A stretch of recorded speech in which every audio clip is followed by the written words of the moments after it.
কল্পনা করুন আপনার সামনে রাখা আছে এক গিলাস দেশি মদ। অনেকেই এটাকে শুধু একটি ড্রিঙ্ক হিসাবে দেখেন, কিন্তু আপনি কি জানেন এই এক গিলাস মদের পেছনে লুকিয়ে আছে এমন কিছু প্রক্রিয়া যা দেখলে হয়তো আপনার বিশ্বাসই হবে না।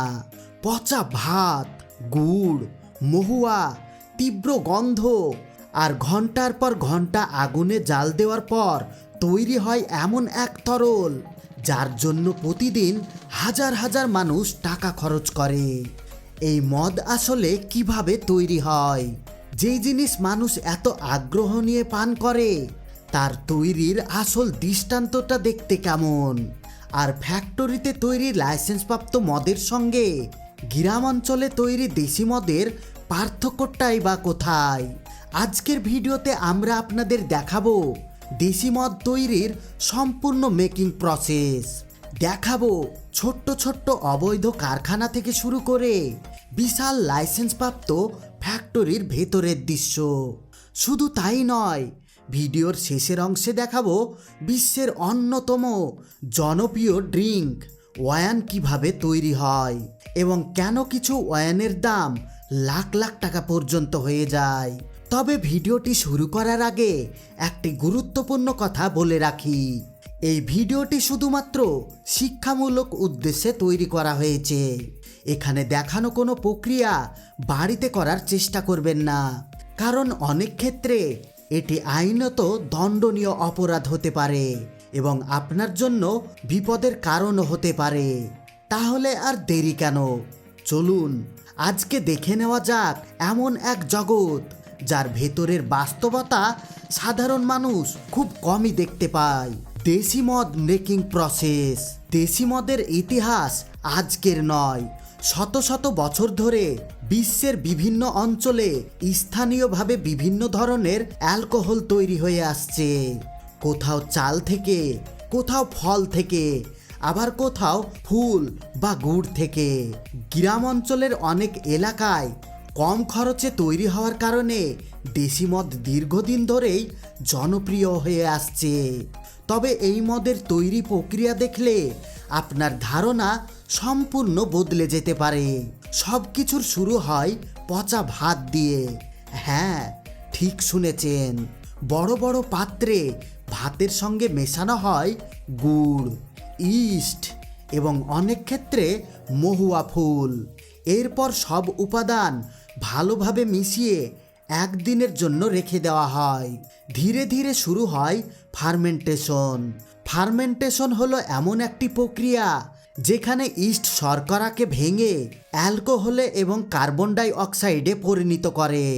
প্রথম দিন মিশ্রণটি দেখতে স্বাভাবিক মনে হলেও কয়েকদিনের মধ্যে এর চেহারা পুরোপুরি বদলে যায়।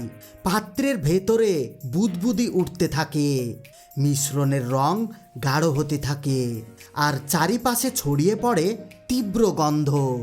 অনেক সময় এই গন্ধ এতটাই শক্তিশালী হয় যে সাধারণ মানুষের সেখানে কয়েক মিনিট দাঁড়িয়ে থাকাও কঠিন হয়ে যায়।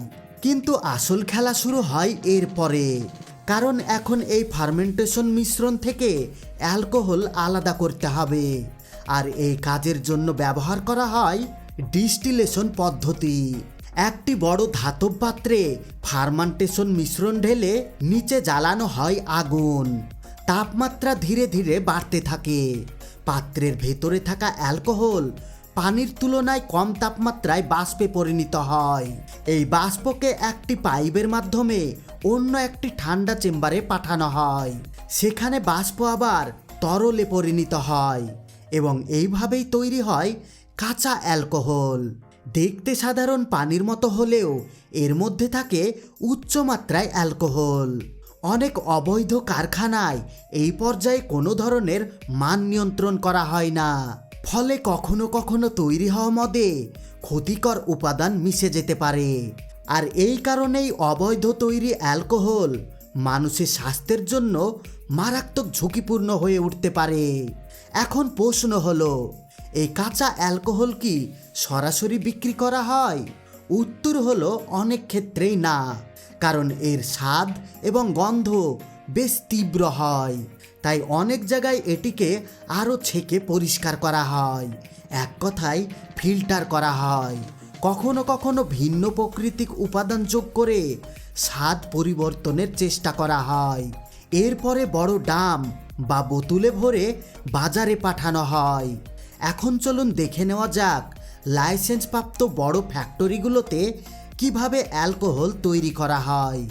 এখানে পুরো প্রক্রিয়াটাই অনেক বেশি নিয়ন্ত্রিত। প্রথমে নির্দিষ্ট মানের কাঁচামাল সংগ্রহ করা হয়, বড় বড় স্টোরেজ ট্যাঙ্কারে কাঁচামাল রাখা হয়। কম্পিউটার নিয়ন্ত্রণ ব্যবস্থার ফার্মেন্টেশন পরিচালনা করা হয়। প্রতিটি ধাপে তাপমাত্রা, চাপ এবং রাসায়নিক গঠন পর্যবেক্ষণ করা হয়।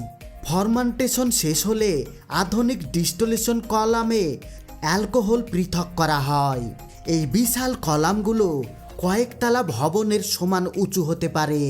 ভেতরে শত শত স্তর থাকে, যেখানে ধাপে ধাপে বিশুদ্ধ অ্যালকোহল সংগ্রহ করা হয়। এরপর ল্যাবরেটরিতে নমুনা পরীক্ষা করা হয়। অ্যালকোহলের মাত্রা সঠিক আছে কিনা, কোনো ক্ষতিকর উপাদান আছে কিনা, সব কিছু যাচাই করা হয়। গুণগত মান নিশ্চিত হওয়ার পরেই এটি বোতলজাত করার অনুমতি পায়। বোতলজাতকরণ সম্পূর্ণ স্বয়ংক্রিয়। প্রতি ঘন্টায় হাজার হাজার বোতল ভরা, সিল করা এবং প্যাকেট করা হয়।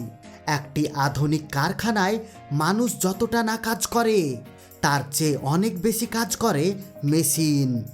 এই কারণে শিল্প কারখানায় তৈরি অ্যালকোহলের মান সাধারণত অনেক বেশি স্থিতিশীল হয়। তবে দেশি মদ এবং শিল্প উৎপাদিত অ্যালকোহলের মধ্যে আরেকটি বড় পার্থক্য রয়েছে, সেটি হলো নিরাপত্তা।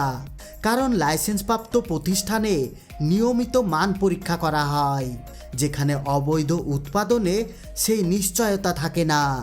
এখন চলুন পৃথিবীর অন্যতম জনপ্রিয় অ্যালকোহল ড্রিঙ্ক ওয়াইনের জগতে প্রবেশ করি। ওয়াইন তৈরির ইতিহাস প্রায় ৮,০০০ বছরের বেশি পুরনো বলে মনে করা হয়। আজও বিশ্বের বিভিন্ন দেশে লাখ লাখ একর জমিতে শুধুমাত্র ওয়াইন তৈরির জন্য আঙুর চাষ করা হয়। সব কিছুর শুরু হয় আঙুর সংগ্রহের মাধ্যমে। সব আঙুর কিন্তু ওয়াইন তৈরির জন্য ব্যবহার করা হয় না। বিশেষ জাতের আঙুর নির্বাচন করা হয়, সঠিক সময়ে ফসল সংগ্রহ করা হয়। এরপর শুরু হয় বাছাই প্রক্রিয়া। খারাপ ও ক্ষতিকর আঙুর আলাদা করে ফেলা হয়। ভালো আঙুরগুলো পাঠানো হয় স্বয়ংক্রিয় মেশিনে। মেশিন আঙুরগুলোকে চেপে রস বের করে আনে। এরপর সেই রস বিশাল স্টেনলেস স্টিল ট্যাঙ্কারে পাঠানো হয়। সেখানে যোগ করা হয় বিশেষ ধরনের ইস্ট। এরপর শুরু হয় ফার্মেন্টেশন। কয়েকদিন থেকে কয়েক সপ্তাহ পর্যন্ত এই প্রক্রিয়া চলতে পারে। এই সময়ে আঙুরের প্রাকৃতিক চিনি ধীরে ধীরে অ্যালকোহলে পরিণত হয়। ফার্মেন্টেশন শেষ হলে ওয়াইনকে বিশ্রামের জন্য রাখা হয়। কিছু ওয়াইন কয়েক মাস সংগ্রহ করা হয়, আবার কিছু ওয়াইন বছরের পর বছর ধরে বিশেষ কাঠের ব্যারেলে রাখা হয়। এই কাঠের ব্যারেল থেকে ওয়াইনের স্বাদ, গন্ধ এবং রং আসে। এখন প্রশ্ন হলো, কিছু ওয়াইনের দাম এত বেশি কেন? এর পেছনে কয়েকটি কারণ। প্রথমত বিশেষ আঙুর, দ্বিতীয়ত সীমিত উৎপাদন, তৃতীয়ত দীর্ঘ সময় ধরে সংরক্ষণ, আর চতুর্থ ঐতিহাসিক মূল্য। বিশ্বের কিছু বিখ্যাত ওয়াইন কয়েক দশক ধরে সংরক্ষণ করা হয়। কখনো কখনো একটি মাত্র বোতলের দাম লাখ লাখ টাকা, এমনকি কোটি টাকা ছাড়িয়ে যেতে পারে। অবিশ্বাস্য মনে হলেও সংগ্রহকারকদের কাছে এগুলো এক ধরনের বিলাসবহুল সম্পদ হিসেবে বিবেচিত হয়। ভাবুন তো, একদিকে পচা ভাত, গুড় আর মহুয়া থেকে তৈরি সাধারণ দেশি মদ, অন্যদিকে বছরের পর বছর ধরে সংরক্ষিত দামি ওয়াইন। দুটোই অ্যালকোহলযুক্ত ড্রিঙ্ক, কিন্তু তাদের উৎপাদন পদ্ধতি, মান নিয়ন্ত্রণ, ইতিহাস এবং বাজার মূল্যের মধ্যে রয়েছে আকাশ পাতাল পার্থক্য। আজকের ভিডিওতে আমরা দেখলাম দেশি মদ তৈরির সম্পূর্ণ প্রক্রিয়া, ফার্মেন্টেশন থেকে ডিস্টিলেশন, অবৈধ কারখানা থেকে আধুনিক শিল্প কারখানা এবং শেষ পর্যন্ত ওয়াইন তৈরির বিস্ময়ময়কর জগৎ। এক গিলাস ড্রিঙ্কের পেছনে কত জটিল প্রক্রিয়া, কত প্রযুক্তি এবং কত শ্রম লুকিয়ে থাকতে পারে তা হয়তো আমরা আগে কখনো এইভাবে ভাবিনি। ভিডিওটি যদি আপনার ভালো লেগে থাকে তাহলে অবশ্যই একটা লাইক দিতে ভুলবেন না। আর এমনই আজব সব ফ্যাক্টরি, খাবার এবং শিল্প উৎপাদনের গল্প জানতে আমাদের চ্যানেলটিকে সাবস্ক্রাইব করে পাশে থাকা বেল আইকনটি অন করে রাখুন। ধন্যবাদ, সবাই ভালো থাকবেন। আবারও দেখা হবে নতুন কোনো অবিশ্বাস্য তথ্য নিয়ে।